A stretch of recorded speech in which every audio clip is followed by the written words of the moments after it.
오늘도 누가복음 11장 1절로 4절 말씀을 통해서 두 번째 이렇게 기도하라 같은 제목을 가지고 두 번째 말씀을 전하고자 합니다. 영국의 윌리엄 템플 목사님이 옥스퍼드 대학에서 주중 예배를 인도하게 되었습니다. 템플 목사님은 기도 응답에 대한 확신을 강조하기 위해서 기도할 때 나타났던 하나님의 놀라운 역사에 대한 일화를 학생들에게 들려주었습니다. 그 일화의 내용은 이렇습니다. 17세기에 스코틀랜드에서 청교도 신앙인들에 대한 큰 핍박이 있었습니다. 한 청교도 신앙인이 군인들의 추격을 받아 숲속으로 도망을 치게 되었어요. 마치 한 사람이 들어갈 정도의 작은 굴이 있었어요. 그래서 그 사람은 그 동굴에 들어가서 군인들이 자기를 발견하지 못하도록 기도했습니다. 그랬더니 갑자기 거미가 나타나서 동굴 앞에 거미줄을 치기 시작했습니다. 그를 뒤쫓아온 군인들이 비록 동굴을 발견했지만 그 동굴 앞에 거미줄이 쳐진 것을 보고 아무도 그 안에 없다고 생각하여 그냥 지나쳐 가는 바람에 그 청교도인은 잡히지 않았습니다. 예배가 끝나자 한 학생이 오더니 목사님에게 이렇게 항의를 했습니다. 목사님, 오늘날 같은 세상에 어떻게 기도 응답 같은 미신에 대하여 말씀하실 수 있습니까? 그와 같은 일은 우연의 일치에 불과합니다. 그 말을 들은 템플 목사님이 이렇게 말했어요. 학생, 자네 말대로 그것이 우연의 일치일지도 모르지. 그런데 이상한 것은 내가 기도하지 않으면 그 우연이 일어나지 않고 내가 기도하면 그 우연의 일치가 아주 빈번하게 일어난다는 거라네. 여러분, 불신의 눈으로 보면 하나님의 기적은 마치 우연의 일치처럼 보여지지만 영적인 눈으로 보면 그와 같은 일들은 하나님께서 하신 것임을 알게 됩니다. 하나님께서는 때로는 불가사의적인 방법으로 기적을 베푸십니다. 도저히 우리가 이해할 수 없는 방법으로 기적을 베푸시기도 하지만은 많은 경우에 사람을 통해서, 사건을 통해서, 그리고 자연 현상을 통해서 기적을 일으키십니다. 그래서 그와 같은 기적은 사람의 눈으로 보면은 그냥 우연의 일치처럼 보이기도 하는 거예요. 하지만 하나님께서 하시는 것입니다. 하나님께서는 사람을 통해서, 어떤 사건을 통해서, 또 자연의 현상을 통해서 기적을 이끄시는 하나님이시라 그 말입니다. 성경에 보면은 모든 기적에 공통점이 있습니다. 그것은 뭐냐면은 하나님의 기적은 하나님의 백성들의 기도를 통해서 이루어진다는 겁니다. 하나님께서는 기도를 통해서 그의 구원의 손길들을 펼쳐나가십니다. 그것은 하나님께서 정해놓으신 법칙이에요. 그래서 하나님의 백성들이 우리들이 기도하면은 들어주고 싶지 않아도 그럴 일은 없지만 하나님께서 정해놓으신 규칙이기 때문에, 법칙이기 때문에 우리가 기도하면은 하나님께서는 반드시 그 기도를 들어주십니다. 그래서 우리 예수님께서도 이 땅에 계셨을 때에 틈만 나면 기도를 하셨습니다. 기도는 하나님의 권능을 가져오는 통로이기 때문입니다. 그러므로 우리 역시 예수님처럼 기도에 힘써야 합니다. 틈만 나면 기도하는 사람이 되어야 합니다. 기도로 하루를 열고 기도로 하루를 닫는 성도가 되어야 합니다. 하나님께서는 그리스도 안에서 구원을 받아 그의 백성이 된 우리들에게 그의 구원의 권능과 기적을 보게 하는 무기, 즉 기도의 권세를 주셨습니다. 그런데 안타깝게도 오늘날 많은 그리스도인들이 세상 일에 분주하다 보니까 이 기도의 무기를 쓰지를 않습니다. 시편 121편 1절과 2절이죠. 내가 산을 향하여 눈을 들리라. 나의 도움이 어디서 올까? 나의 도움은 천지를 지으신 여호와에게서로다. 여러분 잊지 말아야 합니다. 우리 인생의 도움은 살아계시고 전능하신 하나님께로부터 오는 것입니다. 그러므로 우리는 기도하는 데에 열심을 내야 합니다. 기도의 권세를 사용하는 지혜로운 성도가 되어야 합니다. 예수님께서 한 제자의 요청에 따라서 기도하는 법을 가르쳐 주셨습니다. 예수님께서는 기도의 내용을 가르치시기 전에 우리의 기도를 들으시는 하나님께서 누구이신지를 먼저 가르쳐 주셨습니다. 우리의 기도를 들어주시는 하나님께서는 시간과 공간의 제한을 받지 않으시는 무한하신 하나님이시며 또한 전능하신 하나님이십니다. 우리의 기도를 들으시는 하나님께서는 우리를 사랑하사 그 어느 것도 아끼지 않고 주시는 아버지이시며 인격의 하나님이시기 때문에 우리와의 관계를 맺고 우리를 돌보시는 아버지 하나님이십니다. 이 믿음이 없이는 절대로 기도의 문을 열 수가 없습니다. 여러분들이 기도하고자 한다면 예수님께서 가르쳐 주신 하나님 아버지에 대한 진리를 믿어야 합니다. 예수님께서 우리의 기도를 들어주시는 하나님께서 누구이신지를 가르쳐 주신 후에 이제 기도의 내용을 가르쳐 주십니다. 예수님께서 가르쳐 주신 주기도문은 6가지의 강구 혹은 간청으로 이루어졌습니다. 3가지는 하나님과 관련되어 있고 나머지 3가지는 우리와 관련되어 있습니다. 자, 우리가 기도해야 할 첫 번째 강구가 무엇인지 예수님께서 가르쳐 주시죠. 아버지여, 이름이 거룩히 여김을 받으시오며. 우리가 하나님께 첫 번째 드려야 할 간청, 강구의 내용이 뭐냐? 아버지여, 이름이 거룩히 여김을 받으시오며 라고 기도해야 된다는 것입니다. 하나님의 이름이 거룩히 여김을 받는다는 것은 무엇을 의미할까요? 미국이나 유럽에서는 이름에 대한 의미를 별로 두고 있지 않습니다. 그래서 여러분 미국 사람들, 유럽 사람들 보면은 아버지가 대장간 일을 맺으면 라스트 네임이 뭐예요? 골드스미스. 심지어 여러분 라스트 네임이 시클도 있어요. 낫. 그 사람들은 우리 동양처럼 혈족이 아니기 때문에 그냥 자기들 마음대로 지어요. 직업에 따라 그냥 지어버리고 이름 지을 때도 그냥 대충 짓죠. 하지만 한국을 비롯한 동양에서는 자녀 이름을 지을 때 아무렇게나 짓지 않죠.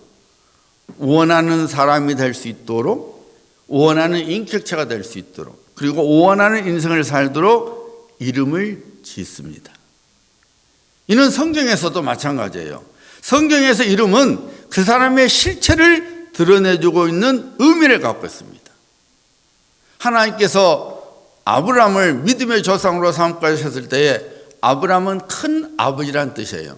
그런데 믿음의 조상을 삼아야 되니까 아브라함이라 모든 많은 무리의 아버지라고 이름을 바꿔줍니다. 너가 이제는 큰 아버지가 아니라 믿음의 조상이 되어서 많은 백성, 많은 무리들, 열국의 아버지가 될 것이 돼야 된다고 아브라함이라고 이름을 바꿔주셨죠. 사례는 나의 공유라는 뜻이에요. 그러나 이제 믿음의 조상의 부인이 될 사람이니까 사라라 해라, 여주인이라 해라. 하나님께서 이름을 바꿔주십니다. 원래 야곱은 발뒤꿈치를 잡는 사기꾼이라는 그런 의미예요. 그런데 하나님께서 이 야곱을 이스라엘의 12지파의 족장으로 삼아야 되니까 이름을 이스라엘이라, 하나님과 겨루어 이겼다라는 의미의 이름을 주셨습니다. 이렇듯 성경은 그 이름은 그냥 이름이 아니에요. 그 사람의 본질이에요. 그 사람의 실체예요. 하나님께서도 역시 마찬가지입니다. 하나님께서 하나님의 당신의 이름을 이스라엘 백성들에게 계시해 주셨을 때에 하나님이 누구신지, 하나님 실체가 무엇인지를 보여주시고자 그의 이름을 계시해 주셨어요. 하나님께서 시내산에서 모세에게 십계명을 주셨을 때에 그의 이름을 드러내 주셨죠. 그것이 출애굽기 34장 5절과 6절이에요. 여호와께서 구름 가운데에 강림하사 그와 함께 거기 서서 여호와의 이름을 선포하실세. 여호와께서 그의 앞으로 지나가시며 선포하시되 여호와라 여호와라 자비롭고 은혜롭고 노하기를 더디하고 인자와 진실이 많은 하나님이라. 하나님께서 영광의 구름 중에 모세에게 나타나시고 모세를 지나가시면서 하나님의 이름을 드러냈어요. 여호와라 여호와라. 나는 여호와다. 여호와 히브리어 말로는 야훼입니다. 야훼는 구원자 되시는 하나님이시라 그 말이에요. 하나님이 누구시냐? 나는 구원자다. 또 하나님께 이름을 나타내셨죠. 나는 엘로힘이다. 모든 것을 초월하신 하나님이시라는 거예요. 하나님께서 말씀하시죠. 나는 엘샤다이라. 전능하시고 광대하신 하나님이시라고 말합니다. 그러니까 하나님의 이름은 곧 하나님이에요. 그래서 예수님께서는 이런 하나님께서 거룩히 여김을 받도록 강구하라고 가르치십니다. 거룩히라는 말이 무슨 말이에요? 우리가 거룩하다, 제가 여러분에게 말씀드린 대로 구별된 것이라 이렇게 말씀드렸죠. 우리 하나님께서는 누가 인정하든 혹은 인정하시지 않은 간에, 인정하지 않든 간에 우리 하나님은 거룩하신 하나님이셔요. 그가 친히 모든 세상을 지으셨으니 하나님께서는 우리를 포함한 모든 피조물들과는 구별되는 특별한 존재이시죠. 우리가 인정하지 않아도 우리 하나님은 거룩하신 분이에요. 구별되신 분이에요. 그럼에도 불구하고 하나님께서는 우리 삶 속에서 그가 거룩하신 분, 즉 구별되신 분으로 인정받기를 기뻐하십니다. 엄마 혹은 아빠가 사랑하는 자녀에게 묻잖아요. 딸, 엄마 사랑해? 아들, 아빠 사랑해? 그 왜 물어요? 아이가 엄마 아빠 사랑을 몰라서 묻습니까? 알잖아요. 알면서도 왜 물어보는 거예요? 자기 자녀로부터 사랑한다는 말을 듣고 싶어서 묻는 거예요. 그래서 아이가 엄마 따랑해, 아빠 따랑해, 그러면 좋아서 그냥 입이 걸치는 거예요. 자식이 자기를 사랑하는 줄 알면서도 불구하고 그 말을 듣고 싶은 것이 부모의 마음이에요. 그래서 엄마 사랑해? 물어보는 거예요. 하나님께서도 마찬가지예요. 하나님은 우리를 얼마나 사랑하시는지 우리 입으로부터 하나님, 제가 하나님 사랑합니다. 하나님 특별하신 분이에요. 듣고 싶은 거예요. 우리 하나님 거룩하신 분이에요. 누가 인정하든 안 하든 상관없어요. 거룩하신 분이에요. 그럼에도 불구하고 하나님께서는 우리 삶 속에서 우리가 하나님을 구별된 분으로, 거룩한 분으로 고백하기를 원하시는 거예요. 그래서 예수님께서 너희가 기도할 때에 아버지여 이름이 거룩히 여김을 받으시오며 라고 기도하라고 가르치신 겁니다. 그러면 여러분, 어떻게 하는 것이 아버지여 이름이 거룩히 여김을 받으시오며가 되는 거예요. 우리는 이 진리를 베드로의 신앙 권면을 통해 배우게 됩니다. 베드로전서 3장 15절입니다. 너희 마음에 그리스도를 주로 삼아 거룩하게 하고 너희 속에 있는 소망에 관한 이유를 묻는 자에게는 대답할 것을 항상 준비하되 온유와 두려움으로 하고. 너희 마음에 그리스도를 주로 삼아 거룩하게 하고. 영어 성경은 이렇게 나와 있어요, 여러분. Revere Christ as Lord in your hearts. Revere 이렇게 나왔어요. 거룩하게 하고 갔다가 영어 성경은 Revere. 이 Revere는 경외하다, 존경하다, 두려워하다 그런 뜻이에요, 여러분. 이 말은 무슨 말이냐면은 사도 바울가 성령의 감동 속에서 권면하기를 예수 그리스도를 우리 마음속에 모시고 그 주님께 최고의 권한을 드리라는 거예요. 다시 말씀드리면은 예수 그리스도를 우리 삶 속에 최고의 보좌에 앉게 하시고 그분에게 모든 권한을 드리는 그리스도인이 되어야 된다고 베드로는 성령의 감동 속에서 권면을 주고 있는 것입니다. 아버지여, 이름이 거룩히 여김을 받으시오의 의미가 바로 이것입니다. 하나님 아버지를 우리 삶 속에 최고의 보좌에 앉게 하사 하나님 아버지께 모든 권한을, 최고의 권한을 드리는 것을 의미하는 거예요. 하나님을 최고의 자리에 두게 하여 그분에게 최고의 권한을 드리는 것이 예배의 본질이자 동시에 기도의 본질이에요. 우리는 아버지여, 이름이 거룩히 여김을 받으시오며의 기도를 통해서 하나님, 제 마음의 보좌에 앉아 주시옵소서. 그리고 모든 권한이 아버지 하나님께 있습니다 라는 신앙의 고백과 결단이 내려져야 합니다. 이는 곧 나의 이기심과 나의 욕심과 그리고 내 이주의 삶을 살아가는 것이 아니라 오직 아버지 하나님의 뜻에 순종하는 삶을 살겠다는 결단이요 고백입니다. 우리 예수님께서 겟세마네 동산에서 보여주신 모습이 바로 이것이죠. 십자가의 죽음을 앞두고 예수님께서 그가 당하실 십자가의 순환을 생각하니까 너무나 두려웠어요. 오직 했으면 베드로와 요한과 야고보에게 내 마음이 심히 고민하여 죽게 됐으니라고 말씀하셨겠습니까? 사람으로 오셨기 때문에 그가 마셔야 할 그 십자가의 순환의 잔을 생각하니까 너무 두려웠던 거예요. 여러분 한번 상상해 보세요. 손과 발에 십자가에 못 박히고 창의 옆구리에 찔린 그 고통을 한번 생각해 보세요. 머리에는 가시관을 씌워서 머리가 철철 피가 흘리고 그 가시가 이 머리를 찌를 때마다 오는 고통을 한번 생각해 보세요. 내가 마음이 심히 고민하여 죽게 되었으니 이 말을 하셨죠. 하지만 예수님께서 어떻게 기도하셨습니까? 마태복음 26장 39절 말씀이죠. 조금 나아가서 얼굴을 땅에 대시고 엎드려 기도하여 이르시되 내 아버지여, 만일 할만하시거든 이 잔을 내게서 지나가게 하옵소서. 그러나 나의 원대로 마시옵고 아버지의 원대로 하옵소서 하고, 내 뜻과 내 주장이 아니라 하나님 아버지의 뜻대로 하옵소서. 이것이 아버지여 이름이 거룩히 여김을 받으시오며 기도의 의미예요. 사도 요한은 십자가의 순환을 앞두고 예수님께 일어났던 일을 다른 각도에서 증거하고 있습니다. 요한복음 12장 27절 28절 말씀이에요. 잘 들어보세요. 지금 내 마음이 괴로우니 무슨 말을 하래요?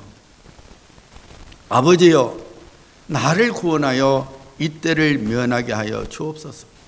그러나 내가 이를 위하여 이때에 왔나이다. 아버지여, 아버지의 이름을 영광스럽게 하옵소서 하시니, 하나님 아버지, 십자가의 잔을, 순환의 잔을 마실 수만 있다면 그렇게 해주세요. 그러나 내가 이것을 위하여 왔으니까 나의 순종을 통하여, 나의 십자가의 죽음을 통하여 아버지 영광 받아 주시옵소서. 그 말씀한 거예요. 하시니 이 하늘에서 소리가 나서 이르되 내가 이미 영광스럽게 하였고 또다시 영광스럽게 하리라 하시니, 성자 예수 그리스도께서 성부 하나님의 이름이 거룩히 여김을 받도록 기도했으며, 그리고 그 기도대로 그는 십자가의 순환의 잔을 순종함으로 마셨습니다. 자기 뜻보다 아버지의 뜻을 앞세우며 또한 그 뜻에 순종하셨습니다. 십자가의 죽음이 죄와 죽음의 권세를 깨뜨리고 부활로 이루어졌습니다. 그리고 우리 주 예수 그리스도께서 만왕의 왕으로서 그리고 만주의 주로서 높임을 받았습니다. 모든 권세가 그분 앞에 꾸러지게 되었습니다. 사랑하는 성도님들, 우리가 무엇을 기도해야 합니까? 아버지여, 이름이 거룩히 여김을 받으시옵소서의 기도를 통해서 자기 부인과 순종의 삶의 결단을 기도를 드려야 합니다. 우리 마음의 보좌에 내가 아닌 하나님께서 계셔야 합니다. 내 고집과 내 유익을 위하여 살아가는 것이 아니라 오직 아버지 하나님의 뜻에 따라 순종하며 살아가야 합니다. 십자가 밑에 나의 욕심과 나의 욕망과 나의 허물과 나의 죄를 묻어야 합니다. 날마다 삶 속에서 사도 바울이 고백한 대로 나는 죽고 내 마음의 보좌에 계신 예수 그리스도만이 높아지며 드러내는 삶을 살아가야 합니다. 그러면 우리는 부활의 능력을 체험하게 됩니다. 우리 인생 속에 무너진 것이 회복이 됩니다. 병든 것이 온전하게 됩니다. 하나님의 신령한 복들이 우리 삶 속에 채워지게 됩니다. 이 땅에 약속의 복들이 부어지게 됩니다. 그래서 기도의 사람 할레스비는 이렇게 말했어요. 참된 기도는 부활하신 그리스도께서 마음속에 들어와 달라고 간구하는 것이다. 사랑하는 성도님들, 지금 여러분의 마음 보좌에 누가 계십니까? 여러분의 인생을 다스리는 권한이 누구에게 있습니까? 매일 자기 십자가를 지고 살아가지 않는 한 우리 마음 보좌에 하나님을 모시지 못합니다.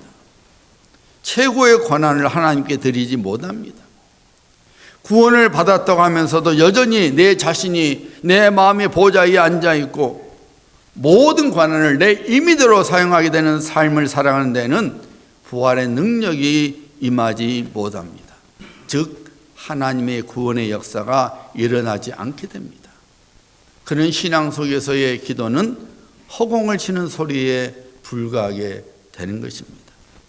이런 까닭에 예수님께서 우리가 드려야 할 첫 번째 간구 내용은 아버지여 이름이 거룩히 여기심을 받으시오며가 되어야 된다고 가르치고 있습니다.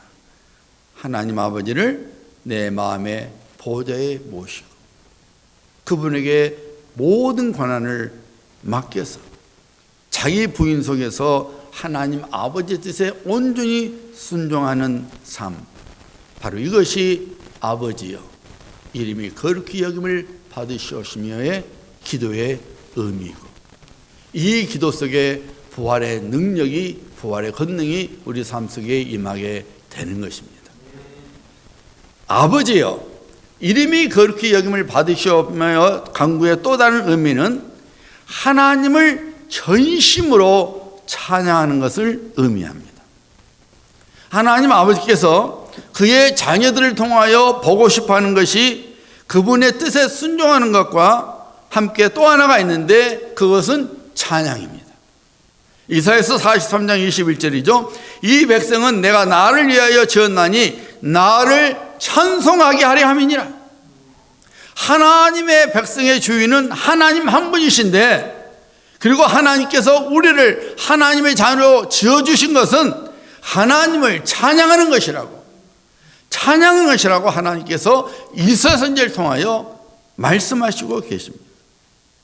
우리가 요한계시록 5장에 보면은 하늘나라 성가대가 나옵니다. 천사들과 장로들과 성도들로 구성된 성가대입니다.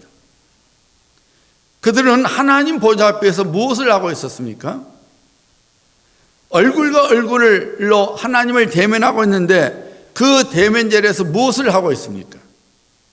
계시록 5장 12절입니다. 큰 음성으로 이르되 죽음을 당하신 어린 양은 능력과 부와 지혜와 힘과 존귀와 영광과 찬송을 받으시기에 합당하도다 하더라. 하나님을 찬양했어요. 여러분, 성도의 삶은 하나님을 찬양하는 삶이 되어야 한다고 하나님의 사람 다윗은 성령의 감동에서 선포하고 있죠. 시편 103편 1절, 2절, 22절입니다. 내 영혼아 여호와를 송축하라. 내 속에 있는 것들아 다 그의 거룩한 이름을 송축하라. 내 영혼아 여호와를 송축하며 그의 모든 은택을 잊지 말지어다. 여호와의 지으심을 받고 그가 다스리시는 모든 곳에 있는 너희여 여호와를 송축하라. 내 영혼아 여호와를 송축하라. 우리가 해야 할 일은 하나님을 송축하는 것, 하나님께 전심으로 찬양을 드리는 것입니다. 이것을 우리 하나님께서는 기뻐하시는 거예요. 찬양은 곡조 있는 기도입니다. 내 하나님 아버지께서 누구이시며 내 아버지 하나님께서 나를 위하여 무엇을 행하셨고 무엇을 행하시고 있는지를 노래로 인정하고 고백함으로써 하나님의 이름을 높여드리는 것입니다. 여러분, 장차 우리들이 하나님 앞에 가게 되면 이 땅에서 행했던 모든 일들 중에 두 가지만 빼놓고 그만두게 돼요. 하기 싫거나 강요로 그만두게 되는 것이 아니라 더 이상 할 필요가 없기 때문에 이 땅에서 행했던 모든 것들을 하지 않습니다. 하나님 앞에서 그와 얼굴과 얼굴을 맞대며 살아가니 더 이상 믿음이 소용없어요. 믿습니다 안 해도 돼요. 이미 하나님 앞에 와 있는데 뭘 믿어요? 보고 있는데. 소망 필요 없어요. 이미 하나님 앞에 와 있는데 더 이상 무슨 소망이 필요해요? 방언 필요 없습니다. 방언의 유익이 얼마나 많은지 모르지만 여러분, 방언 유익이 뭔지 아세요? 좀 특별한 겁니까? 방언으로 기도하면요, 우리가 우리말로 기도하면 마귀가 다 듣고 방해해요. 다 알아듣고. 그러나 방언은 성령이 주시는 기도니까 마귀가 못 알아들어요. 방해하고 싶어도 못해요. 그래서 방언 기도를 많이 하라 했어요. 우리가 하나 성령께서 역사대로 방언하고 그러면서 우리가 또 마음속으로 우리가 또 우리 기도를 드릴 수 있다 했잖아요. 사도 바울 그랬잖아요. 방언하면서 내 마음속의 기도를, 그러니까 두 개를 할 수 있는 거예요. 할 수만 있다면 그래서 방언 기도를 많이 하셔야 돼요. 왜요? 마귀가 방언 기도 내용을 못 알아듣기 때문에 방해하고 싶어도 못해요. 하나님 주신 선물인데 왜 안 해요? 자랑 아닙니다. 방언 필요 없어요. 우리가 하나님 가게 되면. 기도 필요 없습니다. 이 땅에서 우리는 열심히 기도하지만 하나님께 가면은 기도할 필요 없어요. 이미 다 이루어졌는데 뭘 기도합니까? 오직 두 가지만 행하면 됩니다. 하나는 사랑이요, 다른 하나는 찬양입니다. 사랑하는 성도님들, 우리는 모든 일에 하나님을 인정하며 살아가야 합니다. 그렇게 하는 것이 마귀의 시험을 이겨낼 뿐만 아니라 마귀의 유혹에 빠지지 않게 됩니다. 왜 그렇습니까? 우리들의 매사에 하나님을 나의 주인과 하나님으로 인정하게 되면 우리가 그의 은혜 가운데 살고 있음을 깨닫게 됩니다. 그래서 우리는 우리 자랑과 교만과 그리고 나를 높이는 것을 버리게 되죠. 오히려 하나님을 인정할 때마다 우리는 겸손하게 되고 그를 높여드리게 되는 것입니다. 하나님을 범사에 인정하게 하는 것은 찬양입니다. 하나님께서 누구이시며 그가 행하신 일들을 찬양할 때마다 우리는 저절로 하나님을 인정하게 되고 하나님을 높여드리게 됩니다. 그래서 존 칼빈은 우리가 기도를 시작할 때에 성령께서 우리 입을 활짝 열어주셔서 하나님을 찬양하게 도와주신다고 말했어요. 전심으로 그리고 진실함으로 하나님을 찬양할 때에 우리는 하나님의 이름을 거룩하게 하는 것입니다. 하나님을 경외하게 되는 것입니다. 좋으신 하나님께서는 당신의 기쁨과 만족만을 위하여 우리의 찬양을 요구하시는 분은 아니십니다. 우리들이 하나님을 찬양할 때에 우리들은 하나님께로부터 영적인 복들을 받을 뿐만 아니라 삶과 환경이 복을 받는 하나님의 은혜가 부어지게 됩니다. 역대 20장에 보면은 모압과 암몬과 세일 사는 사람들이 연합을 이루어서 남방국 유다를 치고자 합니다. 남방국 유다는 그야말로 풍전등화의 이익에 빠졌지요. 그때 여호사밧 왕이 전혀 엉뚱한 명령을 내렸습니다. 역대 20장 20절 21절입니다. 들어보세요. 여호사밧이 서서, 지금 풍전등화의 얘기입니다. 세 민족이 연합해서 한 민족을 치는 거예요.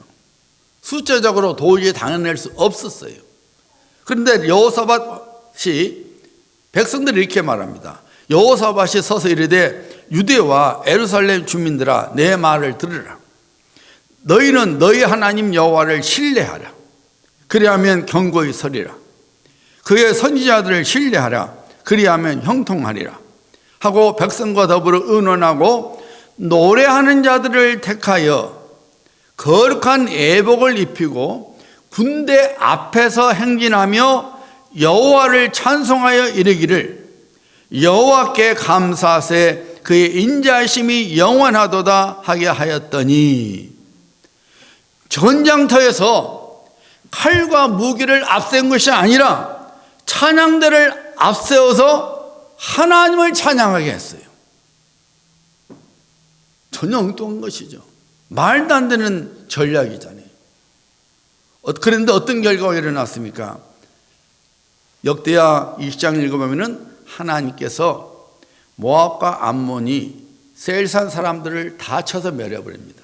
그리고 모압과 암몬이 지키들끼리 또 싸워서 다 죽여버립니다. 남방 유다는 손 하나 까딱 하지 않고 모든 원수들을 다 멸망시켰어요. 하나님께서 하셨어요. 연합한 세 민족끼리 싸워갖고 다 죽어버린 겁니다.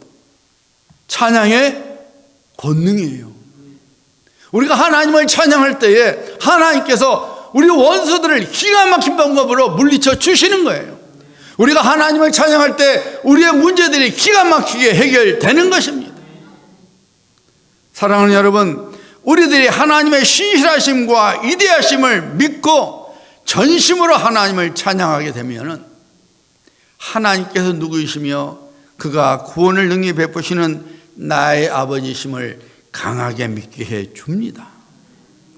그래서 하나님의 소망의 포로가 되게 만들어 줍니다. 우리의 염려와 두려움으로부터 벗어나게 해 줍니다. 하나님의 구원을 선포하니 귀에 들린 대로 역사하시는 하나님께서 우리의 믿음의 찬양 고백대로 그의 구원을 우리 가운데 이루어지게 하십니다. 하나님을 높여드리니 하나님께서 우리 원수 앞에서, 우리 인생의 문제들 앞에서 높여주십니다. 예수님께서는 우리가 매일 드려지는 기도에서 제일 먼저 간구해야 할 것은 아버지여 이름이 거룩하게 여김을 받으시오며 라는 것입니다. 우리가 삶 속에서 하나님의 거룩한 백성으로서 마땅히 고백해야 할 신앙 내용이 무엇입니까? 사람의 제일 되는 목적은 하나님을 영화롭게 하는 것과 그를 영원토록 즐거워하는 것이다, 이것입니다. 하나님 아버지를 내 마음의 보좌 위에 나의 왕으로 모시고 그에게 내 인생을 다스리는 최고의 권한을 드려서 그의 뜻에 온전히 순종하는 것, 그리고 그가 누구이시며 그가 행하시는 모든 일들을 찬양하는 것이 하나님을 영화롭게 하는 것이요 하나님을 즐거워하는 것입니다. 그리고 그런 기도의 삶이 우리를 하나님께서 예배해 두신 그리고 주시고자 하시는 하나님의 풍성한 복의 창고로 들어가게 만들어 주는 것입니다. 아버지여 이름이 거룩히 여김을 받으시오며 이 기도의 삶을 살아가시는 모든 성도님들 되시기를 우리 주 예수 그리스도 이름으로 축복합니다.